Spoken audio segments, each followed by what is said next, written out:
ममता दीदी की सरकार में आखिर ये क्या हो रहा है?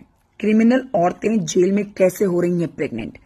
ममता बनर्जी के स्टेट में सलाखों के पीछे जन्मे हैं 196 बच्चे। पूरी खबर जानिए।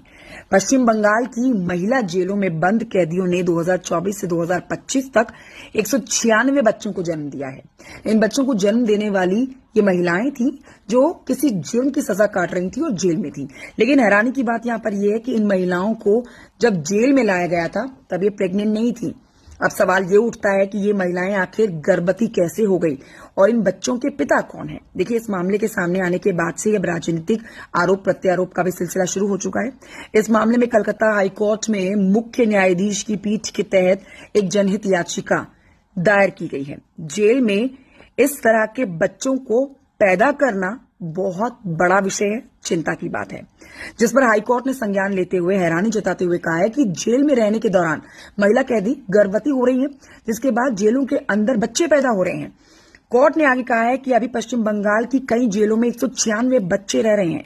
2024 में भी हाईकोर्ट इस मामले पर संज्ञान ले चुका है, जिसमें जस्टिस संजय कुमार और जस्टिस एहसानुद्दीन अमानतुल्लाह की शीर्ष अदालत की पीठ ने इस मामले पर रिपोर्ट मांगी थी। आपको बता देते हैं कि इस मामले पर भाजपा लगातार पश्चिम बंगाल की मुख्यमंत्री ममता बनर्जी को घेरती हुई नजर आ रही है। भाजपा विधायक है अग्निमित्रा पॉल, जिन्होंने ममता बनर्जी पर आरोप लगाते हुए कहा है कि बलात्कार अब पश्चिम बंगाल की संस्कृति बन गई है। उन्होंने सीएम से सवाल करते हुए कहा है कि ममता बनर्जी, जिन्हें हम दीदी कहते हैं, उन्हें इसका जवाब देना चाहिए कि जेलों में ऐसा हो कैसे रहा है।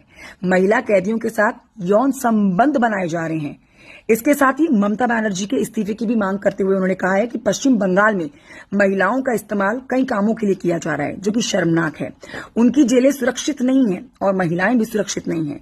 हालांकि इस पूरे मामले में अभी तक किसी की कोई गिरफ्तारी नहीं हुई है।